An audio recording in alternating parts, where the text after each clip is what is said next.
Hello outsiders, it's Justice Spry here. If it wasn't obvious from my many videos on the subject, I'm a big fan of Sonic the Hedgehog. Honestly, I might need to change my About tab here on YouTube because of how much I talk about just him. Anyways, as the story goes, Sonic has a rivalry with Mario. To be honest, I really don't care about it. Both are good video game series in their own right, and I hate how much journalists want to compare the two whenever either has a new game, or show, or movie. I finally sat down to see it. Thanks Netflix, not sponsored and never will be by the likes of them. Despite being a Sonic fan, I can honestly say that I didn't want this movie to be bad. I like a lot of Mario characters, I'm just not as interested in it as I am in Sonic. That being said, I wanted to leave my bias on the table. I had heard good things, and whether or not I liked it any more or less than the two Sonic films, I wanted to enjoy this movie. And thankfully, I can say the movie delivered. What better place to start than with our titular hero himself?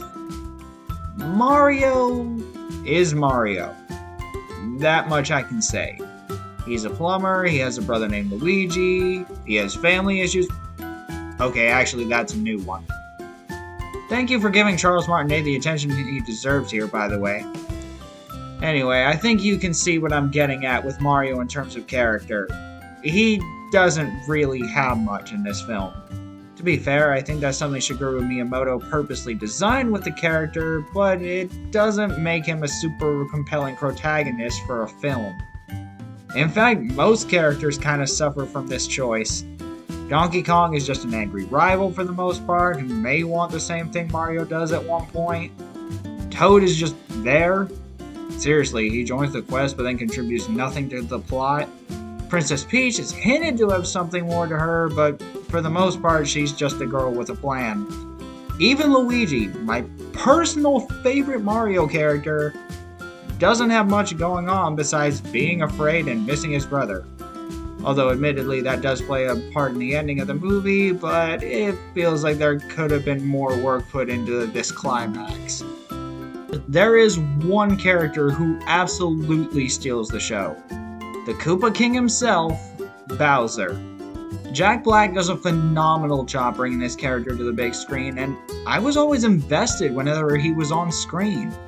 From the Peaches song to the fake wedding scene, this character just has so much personality that it's hard not to enjoy him. There is one thing I'm sure everyone wants me to talk about: the sheer amount of references in this movie.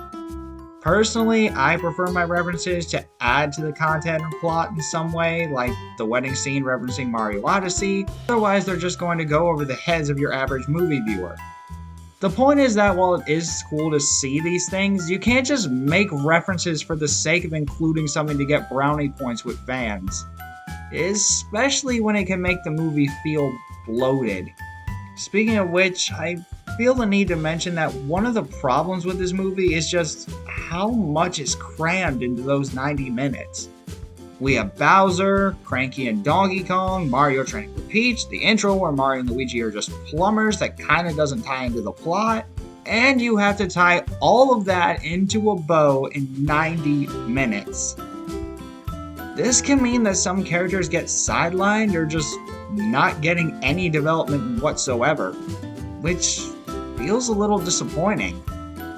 All in all, Super Mario Bros. The movie is the most 6 out of 10 movie I've ever seen. But there's nothing wrong with enjoying some eye candy every once in a while. For Mario's first outing, we don't count that one.